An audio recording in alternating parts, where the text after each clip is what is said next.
Welcome to the deep dive. Normally when we sit down for one of these, we're surrounded by a formidable stack of sources.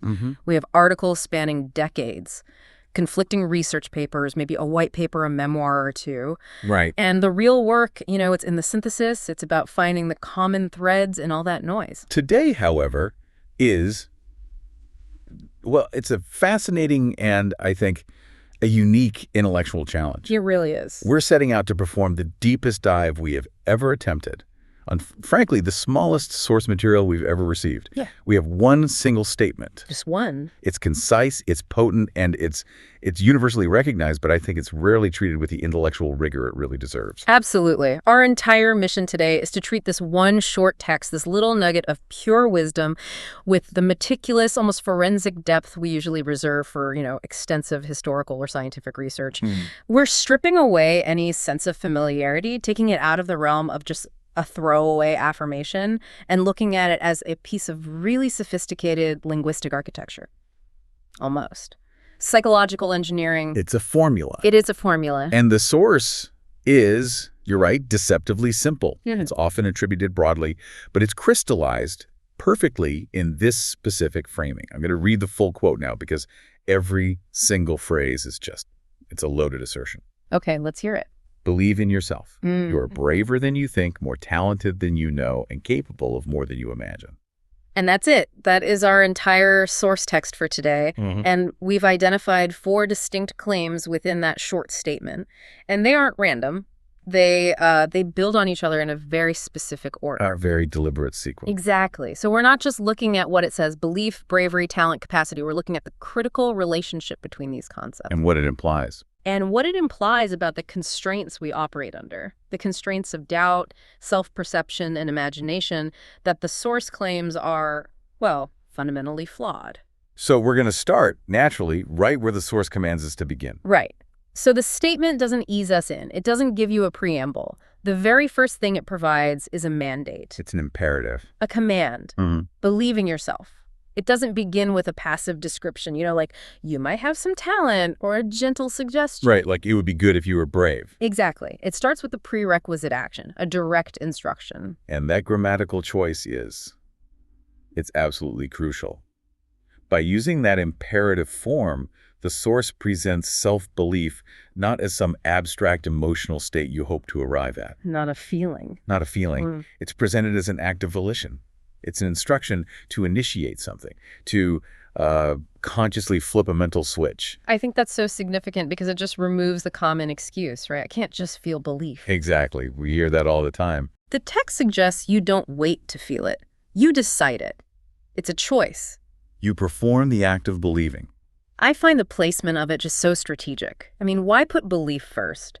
If you or I were building a traditional motivational speech, we might start with the evidence. You'd build a case. You'd build a case. Look at your past achievements. Remember this success.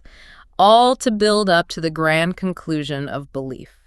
But this is completely reversed. It's totally reversed. And the implication there seems to be that even if bravery, talent, and ultimate capability exist in abundance, which the rest of the text guarantees they do. Right. It takes them as a given. It does. But they remain utterly dormant. They're invisible. They're inaccessible without this initial conscious act of self-trust. Belief becomes almost like the operating system update that's required before the hardware can even run the advanced programs that are already installed. That's a great analogy. The programs are there, but they won't launch. And to drill down into the implication of that, this means that the belief the source is demanding is independent of your current objective evidence. Right. It's not based on your last performance review. Exactly. If you base your belief solely on your last quarterly report or, your recent relationship status, your belief is conditional. It's fragile. It's circumstantial. It is. So the source demands an unconditional belief, a fixed starting point that acts as a kind of scientific hypothesis. What's the hypothesis? The hypothesis is, I will proceed as if the following 3 guarantees are true, regardless of what my past data tells me. But let's introduce a skeptical counterpoint here, because I think a deep dive needs this. Please. For someone who is just paralyzed by a genuine crushing past failure, a career collapse, a personal loss, isn't that command believe in yourself? Isn't it just a paralyzing platitude? How do you choose belief when all of your internal data is just screaming against it? That is precisely the internal conflict the source addresses by putting the mandate first. It anticipates that objection. Also? Well, if we connect this to the bigger picture, the source seems to understand that past failure creates a condition of what psychologists call learned helplessness. Okay. Your brain learns to associate effort with pain or futility. It builds a very strong neural pathway. So the simple, stark command, believe in yourself, serves as this forceful intervention against that default programming. So it's a pattern interrupt. It's a complete pattern interrupt. Yeah. It says, do not wait for proof. Your internal evidence-gathering process is corrupted by fear and by past experience. Yeah. Therefore, the decision to believe must precede the feeling of readiness. So you're not believing in your current state of perfection or even your current state of competence. No. You're believing in the inherent structure of the self, that the potential is there, baked in, regardless of recent performance. Exactly. Which leads us to that crucial question you hinted at. What exactly is one believing in? Right. If it's not my track record, what is it? The text immediately provides the objective substance of that belief. You aren't just believing in some vague, feel-good notion of you. Yeah. You are believing in the potential future state. A future state which is defined with incredible precision by the three characteristics that follow: unrecognized bravery, latent talent, and boundless capacity. So it's an internal investment. It's like buying stock in your own future based on a prospectus that guarantees, though you can't see it now, a significant return. A guaranteed return. That's the key. What's fascinating here is the power dynamic. The source tells you, the listener, that you possess a power you cannot currently access. And why can't you access it? Because you refuse to activate the key. Yeah. You refuse to perform that initial act of belief. Yeah. It places all the responsibility and the solution entirely within your control. It's the ultimate fake it till you make it, but with a, like you said, a philosophical twist. Yes. You're not faking an achievement. You're not pretending you're a CEO. You're activating an existing essential quality that the source claims is already yours. I like the analogy of treating self-belief as the key that unlocks the rest of the potential. Doubt or anti-belief acts as this self-imposed lock. Right. You're already inside the vault. You are surrounded by the assets, the bravery, the talent, but you've locked the internal mechanisms that allow you to actually use what's inside. And making that choice to turn the key, that requires a significant effort of will. It's immense. You have to decide to override that internal criticism, the fear of judgment, all those internalized limiting stories we carry around. It's an act of mental courage. And there it is. Which, naturally, serves as the perfect transition point. The very first barrier we have to overcome to truly believe. It's our perception of risk. Wow. And overcoming that requires courage. So that initial decision to believe requires you to be brave enough to challenge your own history, your own story about yourself. Yeah. And that's exactly where the second claim comes in, to provide the necessary assurance that you can. Okay, so once you make that initial choice, that leap of faith to believe, the very first guaranteed fact the source offers is a direct challenge to your current self-assessment. A direct and profound challenge. It says you are braver than you think. And again, this isn't an empty platitude. It's phrased as a factual claim. It is. It's a scientific-sounding claim about the measurement of your internal resources. It suggests this profound and consistent misalignment between your internal perception, what you think you're capable of enduring or facing, And the reality of what you are. Right. Your own judgment of your courage is presented as a fundamental underestimation. And it's an underestimation because your mind, largely driven by evolutionary forces, is primed for safety. It's primed for risk aversion, for preservation. It's trying to keep you safe in the cave. Precisely. And that often comes at the expense of potential opportunity, of growth. Your brain's default setting is to overestimate threats and underestimate your ability to handle them. Let's spend some time on that contrast between thinking and being, because that's the core of this phrase. When we think about our own courage, we often default to a checklist of recent failures or, conflicts we've avoided. We catalog the fears we feel most intensely, the feeling of anxiety before a presentation, the dread of a difficult conversation. Exactly. Yeah. We focus on the feeling. But the source isn't measuring your feelings. It's measuring your capacity for action. Yes. It's judging you based on the resilience you have already demonstrated, even in just baseline existence. What do you mean by that? The capacity to just show up every day, Yeah. to manage the underlying anxiety of modern life, to navigate complex social or professional situations that, at the time, probably felt insurmountable. But we don't code those things as brave. We code them as surviving or getting through it. Exactly. The source promises a surplus of bravery. It's not a commodity you need to go out and acquire through some dramatic, heroic event. It's not something you have to go find. It's an inventory you simply need to acknowledge. You need to recategorize your own past experiences. This raises an important question then. Where does this surplus come from? If we have it, where is it hiding? I think it often comes from those past actions that we've discounted.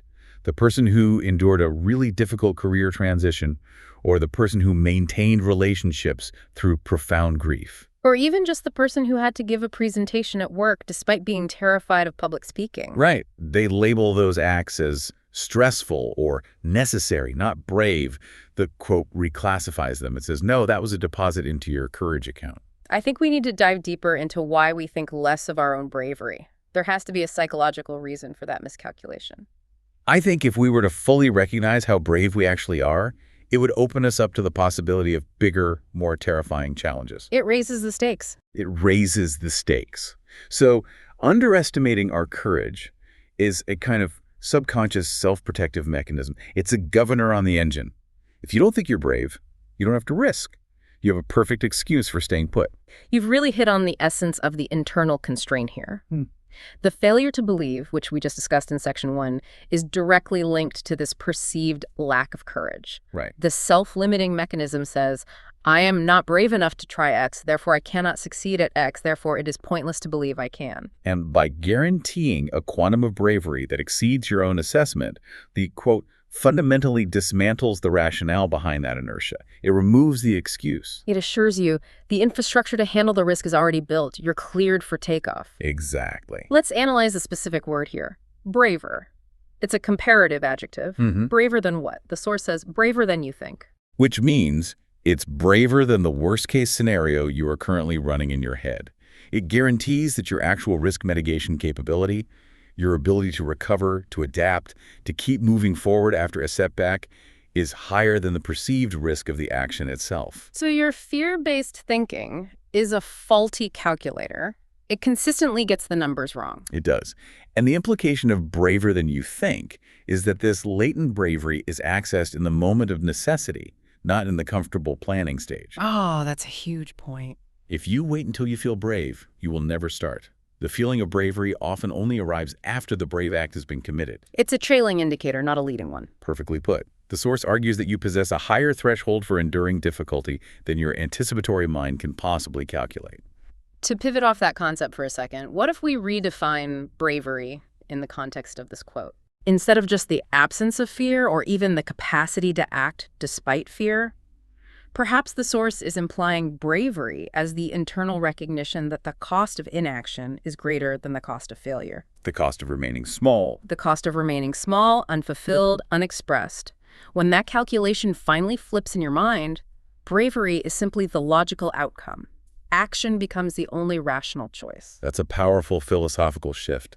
The source forces the listener out of what you could call the comfort zone fallacy. Explain that. We perceive comfort as safety, but the source implicitly defines true safety as the knowledge that you can handle anything life throws at you. Which is the knowledge of your own bravery. Exactly. By acknowledging your latent courage, you are actually safer taking a calculated risk than you are remaining static, because stagnation is its own form of invisible, slow failure. So, if you're feeling stuck, the first guarantee the source provides is that your psychological infrastructure is already equipped with more resilience than you've credited it with. It's over-engineered for the challenges you're currently avoiding. And that addresses the internal psychological block. So once that block is moved, we can then turn our attention to the practical resources required to actually execute new actions. Exactly. Bravery provides the necessary engine. It's the willingness to endure and to initiate. But what's the fuel? What makes the initiation of that action worthwhile? What are we going to do with all this courage? Precisely. And that's where the structure of the quote moves us seamlessly into the next guarantee, which is about latent ability. Okay, so we've established the initial choice, which is belief, and the necessary psychological fortitude, which is bravery. The why and the how. Right. Now we move to the second guarantee in the text, and this shifts from the willingness to act to the practical resource required for success. More talented than you know. This transition feels so intentional and vital. Bravery gives you the permission to risk failure. But talent is the resource that guarantees the attempt is worthwhile. It increases the probability of success, making the brave act a good investment. So the statement is establishing that you possess this hidden inventory of skills, unique aptitudes, and abilities, much of which is currently invisible even to you. Especially to you. Let's unpack that difference between having talent and knowing one has talent. Let's focus on that second limiting verb, know. It's another cognitive verb, just like think. Exactly. Knowledge in this context requires self-assessment. It requires external feedback. It often requires rigorous testing. And the source is guaranteeing a wealth of talent before any of that testing even happens. So the obvious question is, why don't we know about it? Right. If it's there, where is it? I think it often boils down to two things: categorization and exposure. Okay, break that down. First, categorization. We tend to define talent very narrowly. You know, you're a good musician, a brilliant mathematician, a great artist. We're prodigy model of talent. The prodigy model, yes. But the majority of valuable real-world talent is what I call composite talent or metaskills. Composite talent, what's that? Composite talent is when 2 or 3 average skills combine to create a truly unique and potent ability. For example, maybe you're moderately good at coding, and you're also moderately good at high-pressure negotiation. Okay. Neither skill on its own is world-class. But when you combine them, you create an extraordinary, unique talent for, say, tech business development or startup fundraising. And the person who has those two skills might not know they have this special composite talent. Exactly. Not until those 2 separate tracks are forced to converge in a real-world situation. They just think they have 2 unrelated average skills. That's a deep implication here.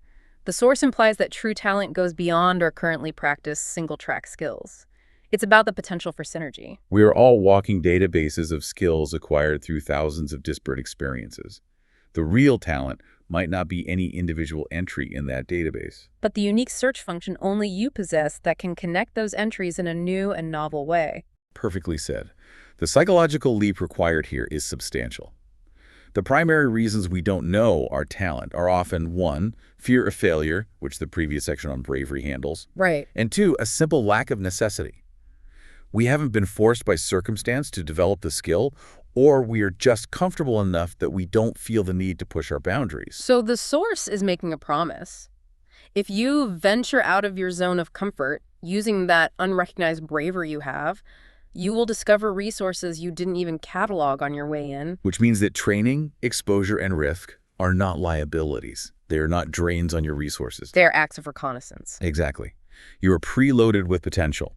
Your task isn't creation from scratch. It's discovery. Let's talk about the other term you used, metaskills. Right. This is the architecture of learning itself. Perhaps the most abundant and unknown talent we all have is the capacity for the rapid acquisition of new skills. The talent of learning how to learn. Yes. Some people are incredibly talented at learning, adapting, and synthesizing new information very quickly. But they might be stuck in a routine job that never stresses that capacity. So they don't know they have it. They have no idea. The source guarantees that if you push your boundaries, you will find that your adaptability, your learning speed, is higher than you currently know. That capacity often remains a complete mystery until it's severely stressed by a new challenge. I wonder, though. Let's play devil's advocate. Does the source slightly overestimate the average person's capacity for this? If a talent is latent, doesn't it still require a huge output of disciplined work to manifest as a known, usable skill? It's not magic. But that's a fair challenge. The source doesn't claim the talent is instantly useful or fully formed, only that it's there. Okay. The work is the process of translating that latent capacity into a demonstrated skill. However, and this is the key, if you possess more talent for something, then that translation process is structurally easier and faster than you anticipate. Give me an example. If I have a natural latent aptitude for languages, I still have to study the vocabulary and the grammar. but the rate of information retention will be significantly higher than if I had no talent. So the work is still required, but the return on effort is higher than you predict. Precisely. The source guarantees that the talent for acceleration is present, which makes the hard work feel more rewarding and less like a slog. And this just reinforces that symbiotic relationship with Section 2, the bravery component. It's a feedback loop. It is. The moment you are brave enough to try something difficult and new, you enter the arena where your latent talents are tested and hopefully verified. But if you lack the courage to even initiate that learning process, to look foolish, to be a beginner again, the talent remains purely theoretical. It might as well not exist. So bravery is the access code. Talent is the resource inventory. And the result of combining them is capability. It's an intensely encouraging message when you break it down like that. You already have the required psychological fortitude, and you already have the necessary practical resources. The constraints are therefore entirely cognitive. They're in your head. Right. And if we combine these three elements we've discussed, belief, bravery, and talent, we arrive at the final, ultimate conclusion of the quote. The part that expands the scale of the promise exponentially. This is really the crescendo of the quote, isn't it? It's the synthesis point. Absolutely. It's where the psychological choice, which is belief, the necessary resilience, which is bravery, and the practical resource, which is talent, all merge into the ultimate outcome. Capable of more than you imagine. This phrase is rhetorically designed to just shatter the ceiling of self-limitation. It serves as the ultimate conclusion and motivator.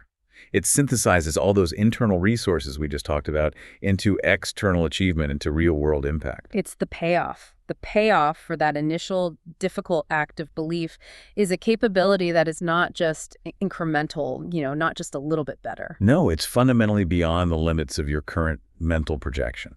Let's focus on that final limiting verb. Yeah. Imagine, just like think and know. Another cognitive boundary. It is. Imagination is the faculty that sets the boundary of what we see as possible. We set our goals based on what we can imagine for ourselves.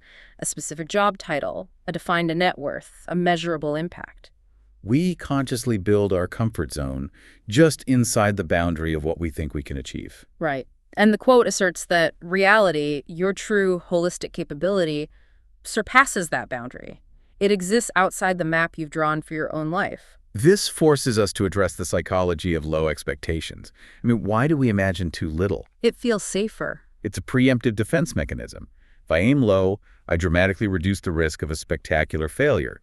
And if I succeed slightly beyond my low goal, I get to feel competent and safe. It's managing the downside. But what's interesting is the fear of failure is one thing, but the fear of success can be equally limiting. I think it could be even more limiting. The fear of the responsibility, the new complexity, or the vulnerability that comes with achieving something truly massive. That is a brilliant distinction. The source attacks that fear of success mechanism head on.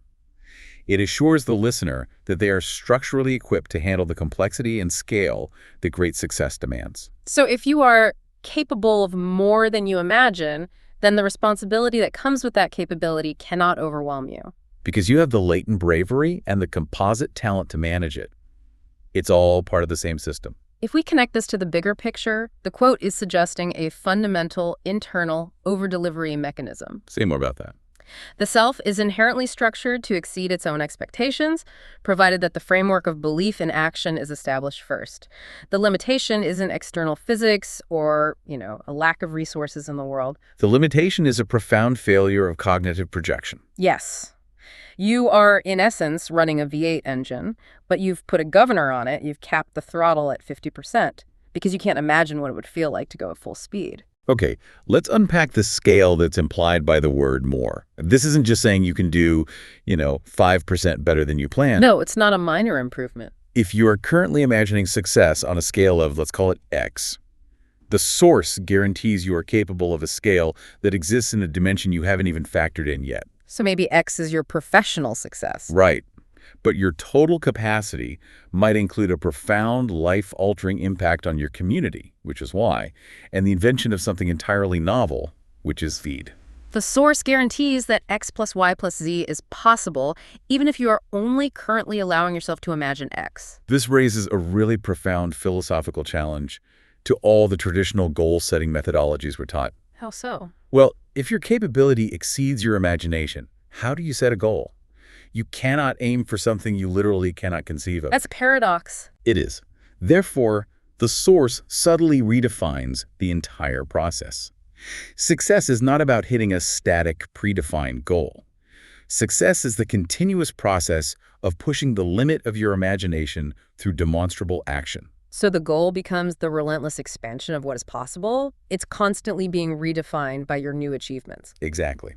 The way to approach this is to treat your current highest aspiration not as a finish line, but as a temporary marker, a base camp on the mountain. And once you achieve it, you have to look around and say, okay, the source guarantees I'm capable of more than this, so where is the new boundary? It shifts success from a destination to a continuous horizon line that moves as you approach it. And this brings us back perfectly to the very beginning, to section 1. If your capability exceeds your imagination, then the only enduring constraint is the limit of your belief. There it is. If you only believe in small, safe, familiar things, you will only imagine small things, and you will only activate a small portion of your capacity. The choice to broaden your belief forces you to broaden your imagination, and the resulting capability will then follow that newly expanded vision. Let's synthesize the 3 cognitive verbs the quote uses to describe our self-limiting assessments. Think, know, and imagine. Think, know, and imagine. All internal processes. All internal processes of assessment.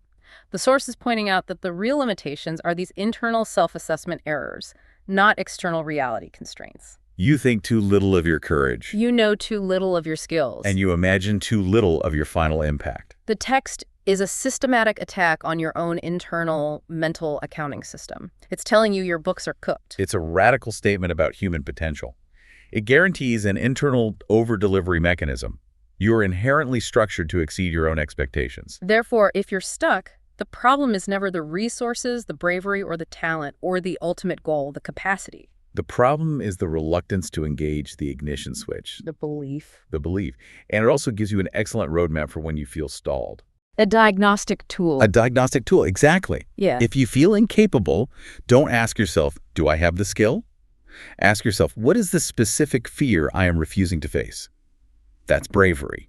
Or, have I tested enough domains to identify the composite skill required? That's talent. Or am I simply aiming for a vision that is far too small for my guaranteed capability? That's imagination. It provides all the tools for self-evaluation. And importantly, that final scale, more than you imagine, ensures that the journey of self-exploration is never complete. You can never truly map your entire potential. Because the map is constantly being redrawn by the act of exploration itself. Exactly. I think what stands out to me most when we look at it this way is the sheer generosity of the statement. It doesn't offer advice. It doesn't say you should. It offers a guarantee. It doesn't tell you to become something new. It tells you to recognize what you already are and what you already have. What an incredible amount of structure and just pure logic packed into such a concise statement. 13 words. 13 words.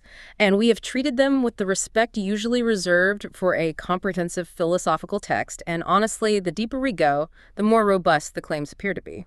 Let's quickly review the 4 pillars we derive from this single source text. It really is a complete, systematic roadmap for self-actualization. It moves perfectly from an internal decision to an external result. Right. So first, we identified the necessary input, the conscious choice to believe in yourself. That's the key that overrides the protective, self-limiting defaults in the mind. Second, the fundamental psychological asset you're guaranteed to have, the presence of unrecognized bravery, which means you have the resilience and the fortitude to initiate action and handle the inevitable setbacks, and it's greater than your conscious mind calculates. Third, the practical resource inventory, the wealth of undiscovered talent. And this includes those meta skills and composite abilities we talked about, just waiting to be tested and revealed by the brave act of trying something new. And finally, the resulting scale of it all. A capacity that fundamentally surpasses the limits of your current mental imagination. This capability acts as a constantly receding horizon, ensuring you have perpetual room for growth. The entire structure, it's just a systematic deconstruction of your own self-imposed cognitive limitations. It attacks your faulty assessment of your own courage, your ignorance regarding your own skills, and the narrow scope of your own vision. It really is the ultimate challenge disguised as encouragement. The biggest constraint, the source posits, is not some external barrier. It's not the economy. It's not your boss. Right. It's simply your limited vision, which is fueled by unrecognized fear and untapped resources. The scale of your capability is defined entirely by the scale of your imagination. And if we accept the source's guarantee that you are capable of more than you can currently visualize, that means every accomplishment you've had, every current goal you're chasing is merely the base camp for a mountain you haven't even mapped yet. So we'll leave you with this final provocative thought. If you are truly capable of more than you imagine, what is the smallest, bravest step you could take today that actively seeks to break the limits of your current imagination? And what profound, latent talent might that one tiny step immediately reveal? Go ahead and find out.